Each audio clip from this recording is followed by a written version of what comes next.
So let's talk about the astrology of love at first sight. When you meet someone and you feel an incredibly strong physical attraction.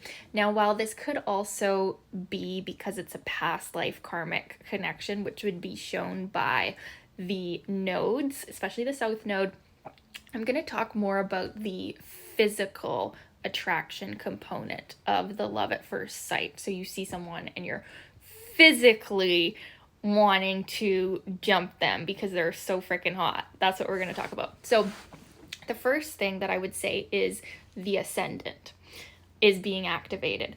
So when one person's ascendant is conjunct the other person's Mars or Venus or even moon, even sun in some cases, this is a strong physical attraction because the ascendant person's mannerisms and way of movement and just way of naturally being is like so hot to the Mars person, or so beautiful to the Venus person, or so naturally as they would be as a sun person, and so emotionally soothing if it's the moon person. So the ascendant really has a lot to do with that physical attraction.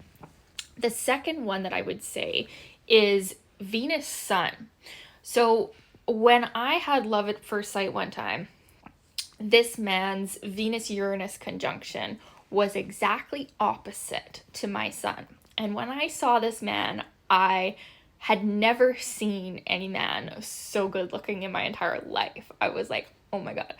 So the opposition aspect, the opposition of Venus and Sun, so it was my sun. So when it's your sun, sometimes you can see the Venus person is that like epitome of beauty, right? And the Venus person, the feeling is mutually there too. So all aspects, the conjunction and the opposition are going to be the most powerful, but the trine, the sextile are going to be really, really nice and really natural, where you just see that person as something of value to you, and you also see them as someone attractive and someone that there's a potential for love there. Okay, so in all aspects, even the square, even the opposition, right? Very, very strong, very natural, loving bond where you just, when there's a Sun Venus aspect, you just feel like you could love them and it would be natural and it would be easy and it can be quite instant and quite strong. So those two I would do first. I didn't mention this, but I'm going to mention it now. Pluto aspects to the ascendant as well can be a very strong physical attraction, where you're just like, wow. Or even Uranus. So the ascendant is very important in this love at first sight. I mean, just think of the qualities of the planet and you're really going to see its effects, and it's going to be strongly felt, and it's going to be more instant. When we have planets in the 12th house, in Synastry overlays, it's also an instant feeling, but it takes more time to process it. It makes us like a little bit more shy. We maybe don't feel love at first sight. We at first feel like when someone's strongly in our 12th house, maybe even a little bit afraid of them.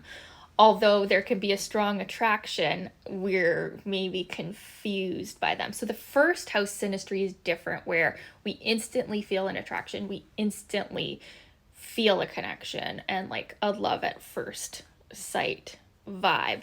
The other one that I would mention would be Venus Mars, or Mars or Mars is being somehow activated in a strong aspect by some other planet, because Mars is our instinctual drive. So when our Mars is activated, we instinctively, and it's not really like our conscious thought, it's more of like a primal instinct. When Mars is activated, we want to jump on the person. So Mars Venus, or even Mars Uranus, Mars Neptune, if our Mars is being activated by strong aspect by another person's chart, we're going to feel some passion, we're going to feel some vibes, and it is more instant. So there's just a few little quick tips. Obviously there's many, many more, but from my experience, those are some love at first sight aspects.